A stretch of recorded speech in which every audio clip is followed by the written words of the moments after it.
पर्यावरण की परिभाषा, विशेषताएं और वर्गीकरण देखने के बाद अब हम आर्थिक पर्यावरण के बारे में चर्चा करेंगे। प्राकृतिक, सामाजिक, राजनीतिक, सांस्कृतिक दशाओं के समूह जो आर्थिक मनुष्य की आर्थिक क्रियाओं को संपन्न करने को प्रभावित करता है, अर्थात वे सभी तत्व जो मानव के आर्थिक पक्ष को प्रत्यक्ष या परोक्ष रूप से प्रभावित करते हैं, आर्थिक पर्यावरण कहलाता है। विभिन्न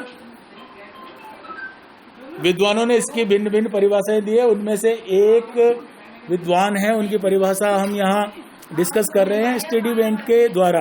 आर्थिक पर्यावरण से तात्पर्य सामान्यतः उन बाह्य शक्तियों से है जिनकी किसी व्यवसाय पर प्रत्यक्ष आर्थिक प्रभाव होता है, प्रभावित होता है, उसको हम आर्थिक पर्यावरण कहते हैं।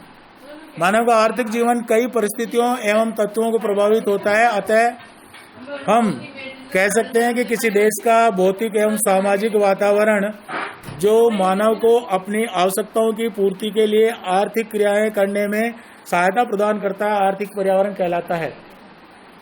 उपरोक्त परिभाषाओं और आर्थिक पर्यावरण के अर्थ के आधार पर अब हम इसकी विशेषताओं के बारे में चर्चा करेंगे। सबसे पहली जो विशेषता है वो है आर्थिक क्रियाओं से संबंधित, रिलेटेड विथ इकोनॉमिक एक्टिविटीज।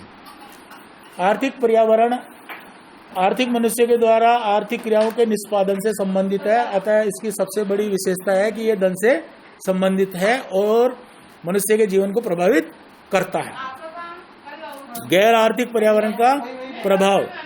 आर्थिक पर्यावरण के अतिरिक्त गैर आर्थिक पर्यावरण भी है जो मनुष्य के द्वारा सामाजिक रूप से तैयार होता है। उस पर्यावरण को भी हम इसकी विशेषता के रूप में प्रकट कर सकते हैं। नंबर 3, सरकार द्वारा मार्गदर्शन एवं संचालन। आर्थिक पर्यावरण का निर्माण सरकार की रीति नीति के माध्यम से होता है। नियम कानून जो बनाती है सरकार व्यवसाय के लिए, उन सब को मिला करके हम आर्थिक पर्यावरण कह सकते हैं। अतः यह है सरकार के द्वारा मार्गदर्शन और संचालित है। आधारभूत ढांचा। धन संबंधी क्रियाओं के निष्पादन में जो आर्थिक ढांचा होता है, इंफ्रास्ट्रक्चर होता है, जो साज सज्जा होती है, वो भी इसकी एक विशेषता है। जनता का दृष्टिकोण।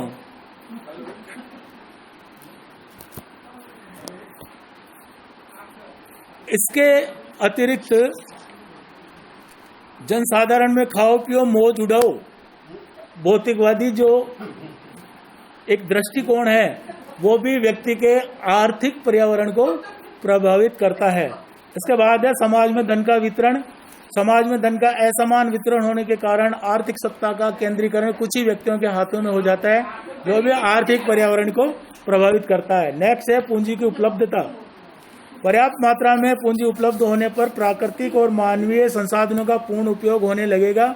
जिस देश में बचत का प्रतिशत अधिक होता है, जहां कैपिटल फॉर्मेशन के लिए अत्यधिक मात्रा में लोगों की बचत की आदत होती है, उस देश में पूंजी का निर्माण अधिक होता है और आर्थिक पर्यावरण भी बहुत अच्छा होता है। नेक्स्ट पॉइंट है आर्थिक विचारधारा। जिस देश की किस तरह की विचारधारा, पूंजीवादी है, गांधीवादी है या समाजवादी है, उस विचारधारा के द्वारा भी देश का आर्थिक पर्यावरण प्रभावित होता है। इसी तरह से नेक्स्ट है नियोजित अर्थव्यवस्था। अगर किसी देश की अर्थव्यवस्था प्लान वे में है, नियोजित है, तो दीर्घकालीन नियोजन के माध्यम से जो भी आर्थिक उद्देश्य निश्चित किए जाते हैं वो प्राप्त हो सकते हैं। अतः ये भी पर्यावरण की, आर्थिक पर्यावरण की एक विशेषता है। और अंतिम हमारा जो विशेषता है वो है नैतिक तत्व। किसी देश की नैतिक तत्व मूल्य कैसे हैं,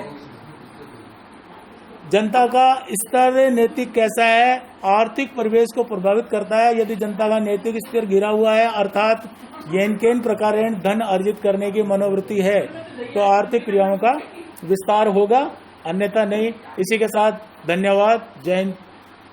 सर मेरे को मॉनिटर काम है।